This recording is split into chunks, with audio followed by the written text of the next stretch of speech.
Hello friend, आप सभी का आपके अपने यूट्यूब चैनल ब्राइट बुद्धि में आप सभी का स्वागत है। तो हम SCERT Bihar board class 10th के भूगोल की बुक की हम यहाँ पे एनालिसिस कर रहे हैं, जिसमें से आज लास्ट चैप्टर होगा आपदा और सह अस्तित्व। तो ये हम आज ये पढ़ेंगे जो कि एग्ज़ाम की दृष्टि से यहाँ पे बहुत ही महत्वपूर्ण है, जो अक्सर एग्ज़ाम में पूछे जाते हैं। तो चलिए शुरू करते हैं कि इसमें क्या है। और ये बहुत ही आसान शब्दों में कहानी नुमा सारी चीज़ों को बताया गया है, जिससे कि आप इसे आसानी से याद भी कर सकते हैं, समझ सकते हैं। और आज के डेट में समझ पे आधारित क्वेश्चन अक्सर एग्जामों में देखने को मिलता है, इसीलिए आपको थ्योरी पढ़ना बहुत ही ज़रूरी हो जाता है। इसीलिए आप यहाँ से थ्योरी को ज़रूर पढ़ने की कोशिश कीजिए, फिर आप एमसीक्यू लगाइए। आपका एमसीक्यू बहुत ही आसानी से समझ में आएगा और उत्तर आपका सटीक होगा। इसीलिए थ्योरी पढ़ना बहुत ही ज़रूरी है। इसीलिए हमने सारी बुकों का एक एक करके एनालिसिस करा दिया हूँ। तो आप अगर नहीं देखें तो प्लेलिस्ट में ज़रूर देखें, जो कि एग्ज़ाम की दृष्टि से सारा बहुत ही महत्वपूर्ण है। टीआरई 4.0 से आप यहाँ से पढ़ सकते हैं। चलिए शुरू करते हैं। इकाई 6 है आपदा और सह अस्तित्व। आप ये समझ चुके हैं कि बाढ़, सुखाड़, चक्रवात, भूकंप, ज्वालामुखी विस्फोट, सुनामी, भूस्खलन,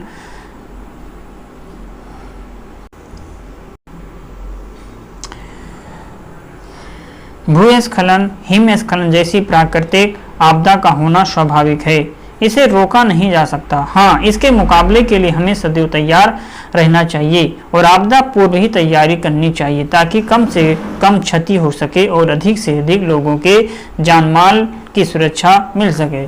ऐसा ना हो कि हम ये समझकर नज़रअंदाज कर दें कि ये सब एक प्राकृतिक प्रकोप है। इसका सामना करना मनुष्य के लिए संभव नहीं है। भूकंप क्या है? भूकंप एक बहुत बड़ी एवं अत्यंत विनाशकारी प्राकृतिक आपदा है। भूकंप आने कुछ ही क्षणों में इतनी बर्बादी हो जाती है जिसकी कल्पना भी नहीं की जा सकती। पर भूकंप के संभावित क्षेत्र ज्ञात हैं, परंतु इसके आगमन का पूर्वानुमान नहीं किया जा सकता।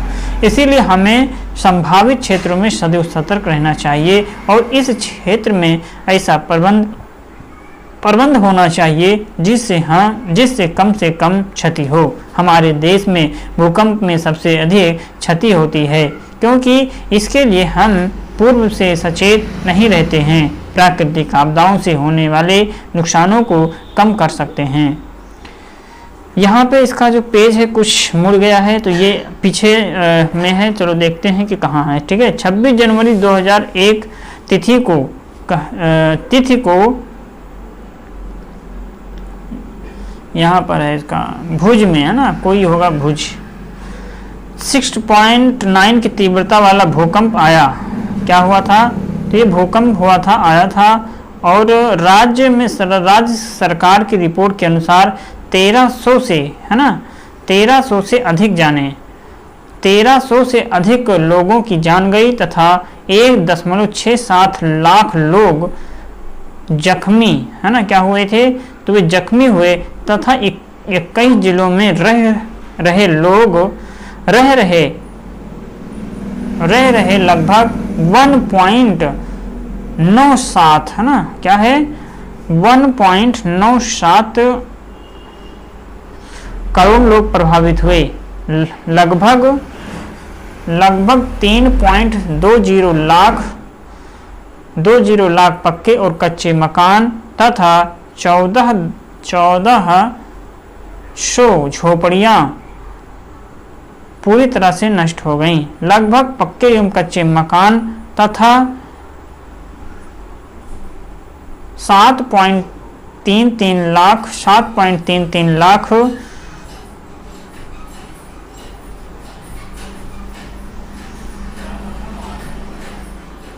पक्के एवं कच्चे मकान तथा आंशिक रूप से क्षति पहुंची। तो ये कटा है। यहाँ पे कुछ आंकड़े दिए हैं कि जब भूकंप आया था तो कितने गांव नष्ट हो गए, कितने पक्के घर नष्ट हो गए, कितने कच्चे घर नष्ट हो गए। तो यही वो आंकड़ा दिया हुआ है, जो कि एग्जाम की दृष्टि से इम्पोर्टेंस उतना नहीं है ना। तो बट ये है कि कब आया था ये कोई ज़्यादा महत्वपूर्ण नहीं है। बट इसका क्वेश्चन है, अच्छा ये क्वेश्चन कौन से हैं, ये क्वेश्चन पिछले क्लास में जब हमने इकाई 5 में जो करवाया था ये वहीं के क्वेश्चन हैं। वहाँ पे नीचे प्रश्न अभ्यास प्रश्न थे नहीं, क्योंकि उस पीडीएफ में बस उतना ही था, और ये पीडीएफ गलती से शायद इस सिलेक्शन में आ गया है। तो चलिए हम इसे कंप्लीट कर लेते हैं कि सामान्य संचार व्यवस्था के बाधित होने का क्या कारण है। सामान्य संचार व्यवस्था के बाधित होने का क्या कारण है, तो केबल का टूट जाना, टावरों की ऊंचाई में कमी आना, संचार टावरों की दूरी, या इनमें से कोई नहीं। तो मेन अगर देखा जाएगा तो सामान्य संचार व्यवस्था के बाधित होने का प्रमुख कारण होता है कि वो केबलें क्या होती हैं, टूट जाती हैं, तो बाधित हो जाएंगे। संचार का सबसे लोकप्रिय साधन क्या है, सार्वजनिक टेलीफोन, वॉकी टॉकी, रेडियो। तो मोबाइल देखा जाए तो इस संचार का लोकप्रिय साधन है मोबाइल। सुदूर संवेदी उपग्रह, रिमोट सेंसिंग उपग्रह का प्रयोग किस लिए होता है, दूर संचार के लिए, मौसम विज्ञान के लिए, या संसाधनों की खोज के लिए, या दूरदर्शन के लिए।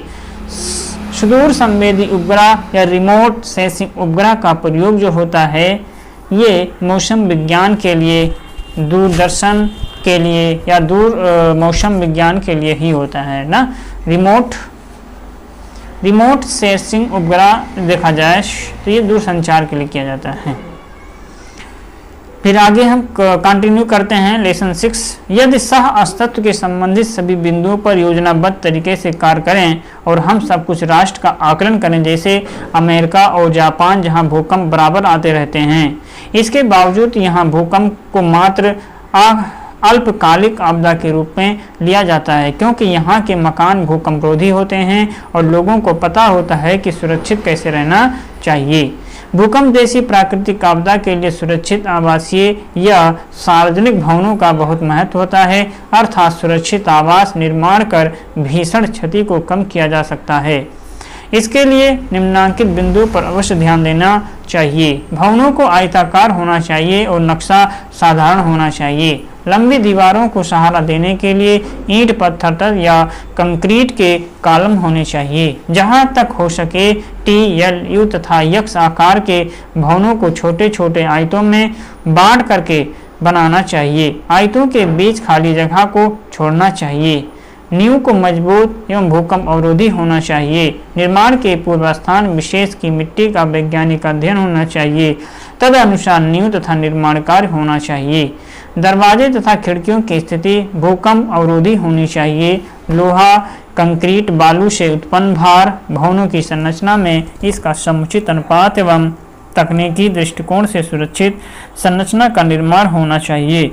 गलियों एवं सड़कों को चौड़ा होना चाहिए। दो भवनों के बीच पर्याप्त दूरी होनी चाहिए और इसके अतिरिक्त खड़ी ढलानों के तल पर बने मकानों के मालिक कुछ स्थितियों में अवश्य अवरोधक या जल ग्रहण या कैचमेंट एरिया क्षेत्र का निर्माण कर सकते हैं, जो छोटे छोटे भूस्खलनों को रोक सकते हैं। निर्माण का डिजाइन ऐसा होना चाहिए जो भूस्खलन होने की स्थिति में बह करके आने वाली सामग्री की मात्रा और उसके प्रभाव की गति के आगे टिक सके। इसके अतिरिक्त डिजाइन ऐसा होना चाहिए जिससे वहां पर निक्षेपित सामग्रियों को हटाया जा सके।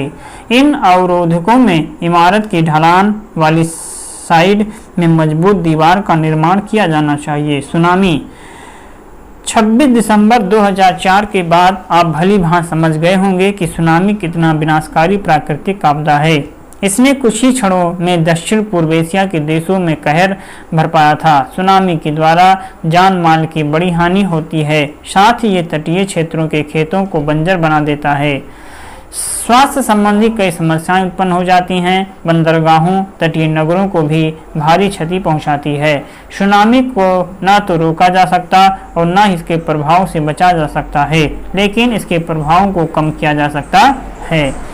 इसके लिए निम्नलिखित तरीके अपनाए जा सकते हैं। जहां सुनामी की लहरें प्रायः आती हैं, वहां लोगों को तटीय भाग की अपेक्षा तट से दूर बसने के लिए प्रोत्साहन करना। समुद्र तटीय भाग में सघन वृक्षारोपण से सुनामी लहरों की तीव्रता को कम किया जा सकता है। नगरों एवं पत्तनों को बचाने के लिए कंक्रीट अवरोधक का निर्माण होना चाहिए। सुनामी संभावित क्षेत्रों में ऐसे मकान का निर्माण हो जो भूकंप एवं सुनामी लहरों के प्रभावों को न्यून कर सके। पोताश्रयों को ऊंची बांधों के द्वारा सुरक्षित की जा सकती है। सुनामी के आशंका वाले तटीय क्षेत्रों में मकान ऊंचे स्थानों पर और तट से करीब 100 मीटर की दूरी पर बनाना चाहिए। शुना मीटर के द्वारा समुद्र में होने वाली हलचल का सतत पता लगाने हेतु सुनामी रिकॉर्डिंग सेंटर की स्थापना होनी चाहिए। शुना मीटर के द्वारा समुद्र तल में होने वाली हलचल का सतत पता लगाने हेतु सुनामी रिकॉर्डिंग सेंटर का स्थापना होनी चाहिए। उपग्रह प्रौद्योगिकी के द्वारा सुनामी की चेतावनी प्राप्त करते रहना चाहिए और संचार के विभिन्न माध्यमों के द्वारा इसे तुरंत आम लोगों तक पहुंचाना चाहिए। बाढ़ एक विनाशकारी प्राकृतिक आपदा है, लेकिन इससे होने वाली तबाही से भी बचा जा सकता है। अधिकतर बाढ़ संभावित क्षेत्रों का पता है और बाढ़ के मौसम का भी पता है। आजकल आपदा की सूचना कुछ समय पूर्व में भी मिल जाती है। इससे राहत पाने के लिए अथवा जोखिम कम करने के लिए हम सबसे पहले बाढ़ प्रभावित क्षेत्र का मानचित्र तैयार करें। इस क्षेत्र के भू उपयोग पर नियंत्रण रखें। इन क्षेत्रों में किसी भी बड़े विकास योजना की अनुमति देने के पूर्व बाढ़ से बचाव कार्य निर्धारित किया जाना चाहिए। शहरी क्षेत्रों में तालाबों, झीलों अथवा निचले क्षेत्रों में जलधारक क्षेत्रों का निर्माण किया जाता है और जल जमाव वाले क्षेत्रों में भवन निर्माण कार्य नहीं होनी चाहिए। आवास के लिए ऊंचे सुरक्षित स्थानों का चुनाव करना चाहिए और भवनों का निर्माण कंक्रीट निर्मित खंभों पर किया जाना चाहिए। साथ ही मकान के चारों ओर नींव के पास रेत से भरी बोरियों को रखना बेहतर होता है। बाढ़ प्रभावित क्षेत्रों में वनों को विकास करने से बाढ़ की प्रवणता को कम किया जा सकता, मृदा क्षय को भी नियंत्रण किया जा सकता है। साथ ही वन क्षेत्र पशु आहार उपलब्ध कराने तथा जैव विविधता को संरक्षण देने में बहुत सहायक होता है। नदियों के दोनों तटों पर तटबांध का निर्माण करने से बाढ़ प्रभावित क्षेत्रों को बहुत हद तक सुरक्षा प्रदान किया जा सकता है। साथ ही इन क्षेत्रों में नली नालों का विस्तार हो, जिससे जल्द से जल्द पानी निकल जाए और इससे सिंचाई का भी काम लिया जा सके।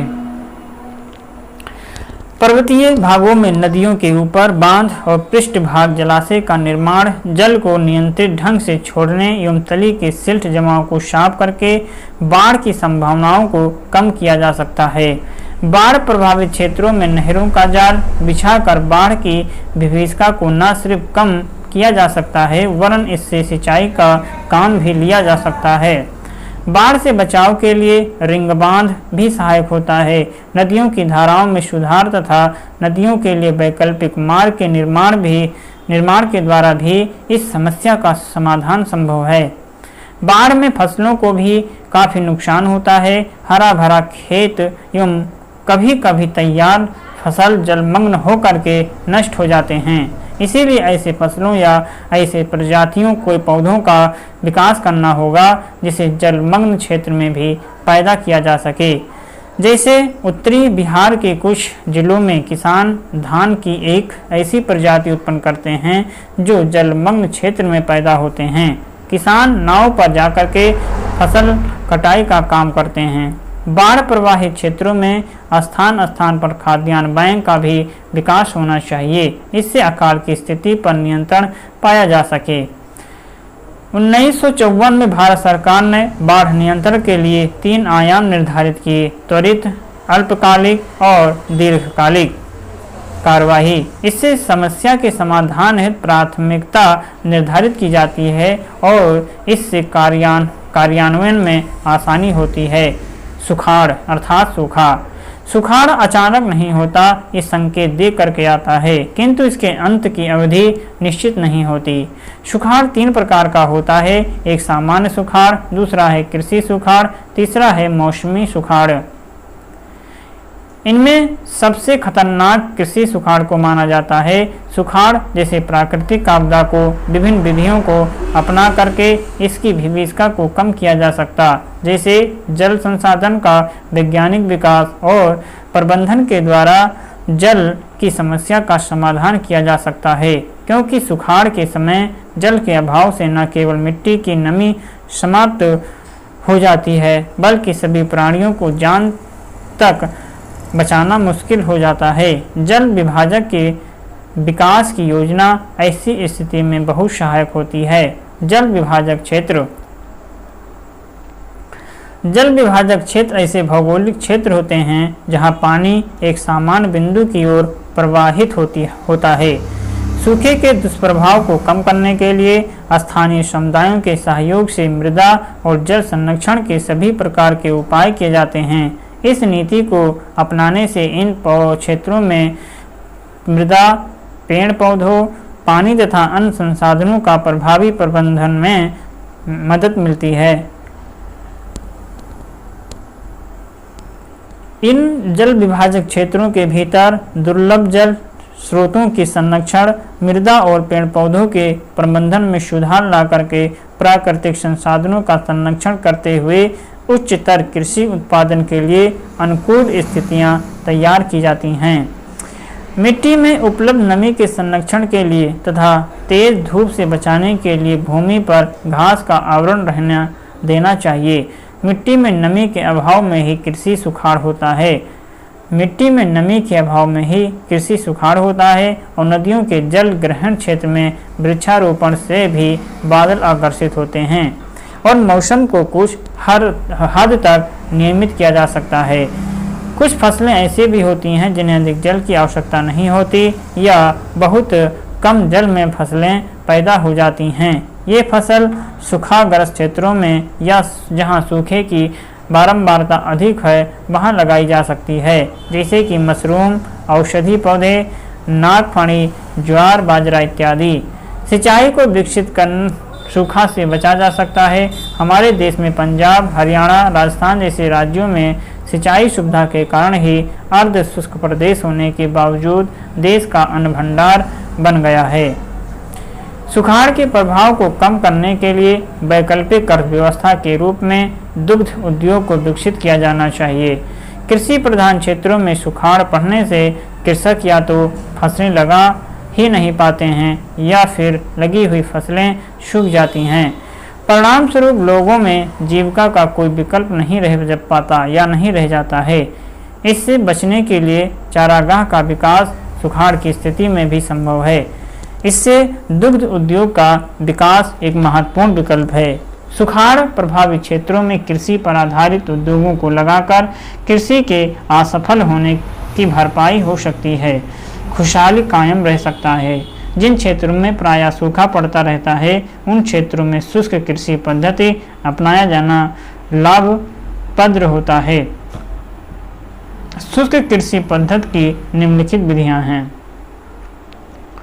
खेतों की गहरी जुताई ताकि धरातल के नीचे की नमी युक्त मिट्टी ऊपर आ जाए। ऐसी फसलों की बुवाई जो सूखे को अधिक सहन करने की क्षमता रखते हों।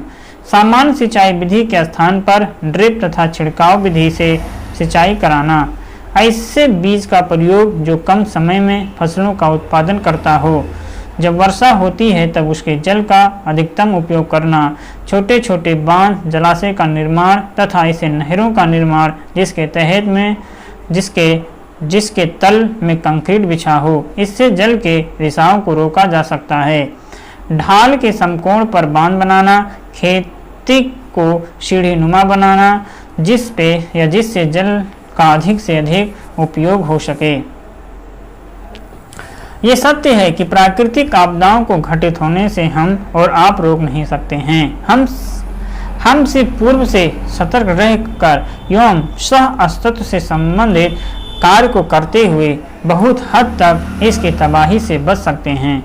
आपने पूर्व में भी आपदाओं के संदर्भ में बताए गए तरीकों का अध्ययन किया। इसके अतिरिक्त सभी प्रकार की प्राकृतिक आपदाओं के लिए कुछ बातें सामान्य रूप से उपयोगी हैं, जैसे प्राकृतिक आपदाओं की जानकारी और इससे होने वाली विभीषिकाओं के प्रति उन साधारण को जागृत करना, शिक्षित करना, आपदा शिक्षा को मुख्य धारा से जोड़ना। इसके लिए पूर्व नियोजित योजनाओं को व्यवहारिक रूप देना आवश्यक है। राष्ट्रीय और अंतर्राष्ट्रीय स्तर पर ऐसा देखा गया कि जहां पूर्व नियोजित योजनाएं नहीं हैं या योजना अपर्याप्त है, वहां आपदा से अधिक हानि हुई है। आपदा मानचित्र भी इस संदर्भ में एक महत्वपूर्ण कदम है। मानचित्र निर्माण के लिए धरातल पर उपलब्ध सूचनाएं सुदूर संवेदन तथा भौगोलिक सूचना प्रणाली सहायक हो सकते हैं। सह अस्तित्व की सफलता, आपसी सहयोग, गैर सरकारी संगठन, अर्ध सरकारी संगठन जैसे राष्ट्रीय सेवा योजना, होम गार्ड, नेहरू युवा केंद्र, राष्ट्रीय कैडेट कोर एवं केंद्र और राज्य सरकार के सहयोग पर निर्भर करता है। इन संगठनों के सहयोग से पंचायत और ग्रामवासी स्वयं सह अस्तित्व की योजनाएं बना सकते हैं। राष्ट्रीय कैडेट कोर एवं राष्ट्रीय सेवा योजना के स्वयं सेवक आकस्मिक स्थिति में आपदा प्रभावित लोगों के लिए जीवन रक्षक हो सकते हैं। अतः आपदा के मध्य सह अस्तित्व की नीति ही आपदा के मध्य जीने की कला और रोमांचक उत्पन्न कर सकता है। और इसी के साथ यह अध्याय समाप्त होता है। निम्नलिखित में कौन प्राकृतिक आपदा है? तो भूकंप जो है ये प्राकृतिक आपदा है। शेष ये मानव निर्मित हैं, जैसे कि आग लगना, बम विस्फोट, रासायनिक दुर्घटनाएं। तो प्राकृतिक आपदा के अंतर्गत भूकंप आता है। भूकंप संभावित क्षेत्रों में भवनों की आकृति कैसी होनी चाहिए? तो आयताकार होना चाहिए। भूस्खलन वाले क्षेत्र में ढलान पर मकानों का निर्माण क्या है? उचित, लाभकारी, अनुचित है। क्या है? भूस्खलन वाले क्षेत्र में ढलान पर मकानों का निर्माण अनुचित है। सुनामी प्रवाहित क्षेत्र में मकानों का निर्माण कहाँ करना चाहिए? सुनामी प्रवाहित क्षेत्रों में मकानों का निर्माण जो है समुद्र तट के निकट, समुद्र तट से दूर, समुद्र तट से दूर ऊंचाई पर, इनमें से कोई नहीं। तो समुद्र तट से दूर ऊंचाई पर करना चाहिए। बाढ़ से सबसे अधिक हानि होती है फसलों को, पशुओं को, भवनों को या उपरोक्त सभी। तो बाढ़ से ये उपरोक्त सभी को हानि होती है। कृषि सुखाड़ होता है। कृषि सुखाड़ किसके कारण होता है? जल के अभाव में, मिट्टी के क्षय के कारण, मिट्टी की नमी के अभाव में या मिट्टी की लवणता के कारण होता है। तो कृषि सुखाड़ की बात करें तो मिट्टी की नमी के अभाव में ही सुखाड़ पैदा होता है। हमने एग्जाम में पढ़ा था। तो यहाँ पे देखिए ये है, ये अक्सर पूछे जा सकते हैं। बहुत लोग इसमें डाल देंगे क्या?